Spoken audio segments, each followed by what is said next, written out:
So what's up? Magandang gabi sa inyong lahat mga kamamay. So once again, nandito ulit ako upang mag-share sa inyo ng ilang mga love advice, mga usapin ng buhay pag-ibig na maaari nyong may apply sa inyong buhay pag-ibig. So mga kamamay, don't forget to click the subscribe button, notification bell, and i-like nyo na rin ang video ito kung gusto nyo ng mga love advice na mga ginagawa ko dito. So at this moment of time, ngayong gabing ito mga kamamay, ang pag-uusapan natin is mga bagay na kailangan mong gawin para maging attractive ka sa mata ng isang lalaki. Oo, ito yung mga katangian o mga bagay na kailangan mong gawin para maging attractive ka sa kanila.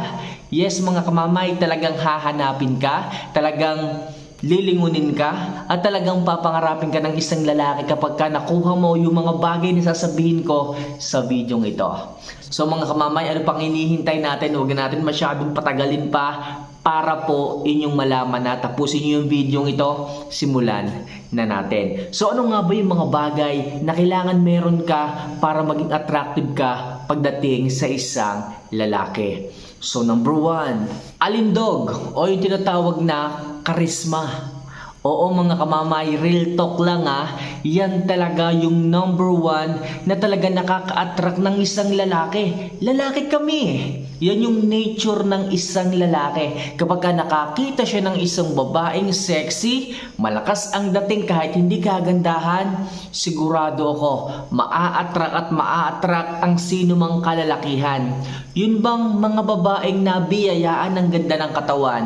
Kasi dalawa yan Merong mga babae na nabiyayaan ng ganda ng katawan at meron namang babae na nasobrahan sa biyaya ng katawan. So sa madaling sabi, yung isang babae na may magandang katawan at yung isang babae na napasobra naman sa laki ng katawan. So kapag ka nabigyan ka ng magandang katawan, wala tayong magagawa. Talagang gifted yan. Pero yung iba nating mga kababayan, yung iba nating mga kaibigan dyan na mga girls, kung kayo man ay sobrang taba o sobrang payat, control nyo pa rin yan. Pwede nyo po yung i-improve. Pwede nyo po yung papayatin. Pwede nyo po yung palamnin. Okay? Pwede po kayong maging sexy kung inyo po iyang gagawa ng paraan. Kung kayo po ay magsisipag, kung yan po ay inyong igagrind, yes, makukuha nyo po yung tinatawag nating alindog at karisma na hinahanap ng isang lalaki. Kapag kaganyan mga kamamay, sigurado akong maa-attract ang isang lalaki sa inyo, hindi po pwedeng hindi. Kahit sinong kalalakihan, hindi ko man sinabing lahat. Pero sobrang dami o karamihan ng kalalakihan, yan ang nililingon at hinahanap para maging attractive ka sa mata ng isang lalaki. Make sure meron kang maayos na katawan, meron kang alindog at karisma. Pwede kong sabihin sex appeal pagdating sa isang lalaki. Oo, may dating ka sa kanya, lilingunin ka, kahit nakatalikod ka at nakita kanyang sexy. Oo, maniwala ka, maa-attract sa'yo ang isang lalaki. Kasi nature ng isang lalaki yan. Maniwala ka sa akin. Yan yung isa kong tip o yung number 1 tips ko sa inyo para maging attractive kayo sa isang lalaki. Make sure maging maayos ang katawan mo, yung alindog mo at yung karisma mo. Alright? So number 2, para ma-attract sa'yo ang isang lalaki, kailangan ikaw yung babaeng merong self-confident. Okay? Maganda nga ang katawan mo, sexy ka nga, may dating ka nga, okay, mataas nga sex appeal mo, pero wala ka namang self-confident. Okay, masyado kang mahiyain, lagi ka lang nagkukulong sa kwarto, lagi ka lamang nagmumukmok, di ba? Masyado kang shy type. Mga kamamay, hindi ka magiging attractive pagdating sa mata ng isang lalaki kung ganyan. Kung ayos ang katawan mo, dalhin mo ng maayos. Kailangan may self-confident ka. Taas noo mo yung dalhin. Kapag ka ang isang lalaki ay nakikita na mataas ang self-confident mo, may paniniwala ka sa sarili mo at mataas ang kumpiyansa mo sa sarili mo, na maganda ka, na sexy ka, na kaya mong dalhin yan, na kaya mong humarap kahit kanino, na kapag ka kinausap ka, kaya mong sumagot, sigurado ako, magiging attractive sa iyo ang isang lalaki. Maraming maghahabol sa iyong mga lalaki kapag ka ganyan ka. Kaya sinasabi ko sa inyo, mahalaga yung self-confident, yung paniniwala mong kaya mong gawin ang lahat, yung tipong kaya mong dalhin ang sarili mo kahit saan ka pumunta. Alright? So number 3, Kailangan ikaw yung babaeng may goal dapat sa buhay. Oo mga kamamay, bilang isang babae kailangan meron kang goal, meron kang direksyon sa buhay. Hindi po pwedeng hindi po pwedeng lagi kang tambay. Hindi ka magiging attractive sa mata ng isang lalaki. Hindi ka hahabulin ng isang lalaki kung puro ka tambay, kung puro ka paganda, kung puro ka pa sexy. Kailangan hindi lang puro paganda ng katawan, kailangan hindi lang puro self-confident, kailangan meron ding direksyon ng buhay mo, kailangan may goal ka rin sa buhay. Okay? Mahalaga tong factor upang maging attractive sa iyo ang isang lalaki o ang maraming kalalakihan.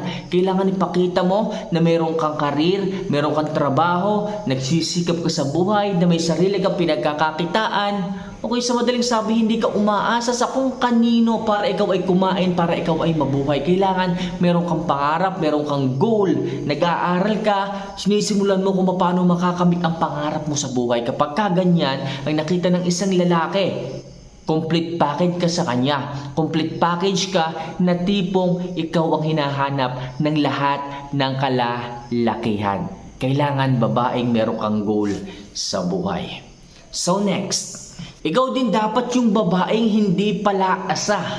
Okay, gaya nga nasabi ko sa inyo kanina, hindi ka dapat umasa sa isang lalaki, sa iyong mga magulang, sa lahat ng pagkakataon.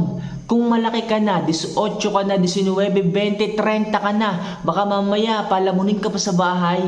Well, hindi mangyayari na magiging attractive ka sa mata ng isang lalaki o sa mata ng mga kalalakihan.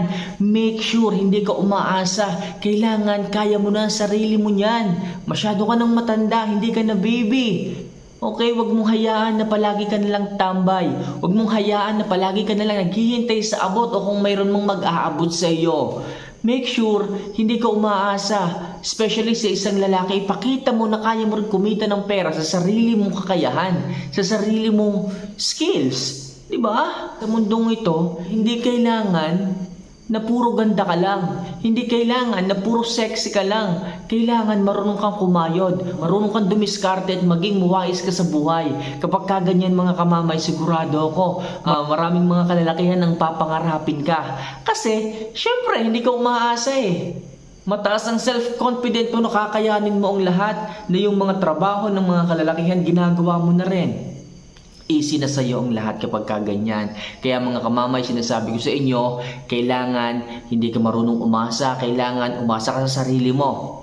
Umasa ka sa sarili mong galing, sa sarili mong skills, sa sarili mong kakayahan. Kapag kaganyan mga kamamay, isa kang matibay na babae, kaya mong gawin ang lahat. Sinisigurado ko sa iyo na maraming mga babae ang papangarapin ka kapag kaganyan. And last, katangian ng isang babae na talagang nagiging attract pagdating sa isang lalaki, make sure babae kang may maayos at mabuting pag-uugali. Kapag kaganyan mga kamamay, meron kang mabuting pag-uugali, sigurado ako maraming kalalakihan ang maghahabol sa iyo. Kasi bakit? Kasi mabuti ang ugali mo. Kasi hindi toxic ang ugali mo. Marunong kang tumulong sa mahihirap. Marunong kang tumanaw ng utang na loob sa mga magulang mo. Pinag-aral ka nila, kaya ginagawa mo ngayon, sinusuklian mo. Mabuti kang anak kapag kaganon at maraming kalalakihan na maghahanap sa iyo. Maraming kalalakihan ang pangarapin ka kapag kaganyan. Kaya mga kamamay, sikapin nyo na magkaroon kayo ng mabuting puso. Tumulong kayo sa mga nangangailangan. Pag nakakita kayo ng pulubi, mga taong nangangailangan, kapos sa pera, lumalaban ng patas sa buhay, tulungan nyo mga kamamay. Kung kayo man ay meron ding excess sa bulsa, kung kayo man ay merong labis sa salapi, piliin yung tumulong sa iba kasi talagang hindi nyo pagsisisihan ang pagiging mabait nyo sa kapwa.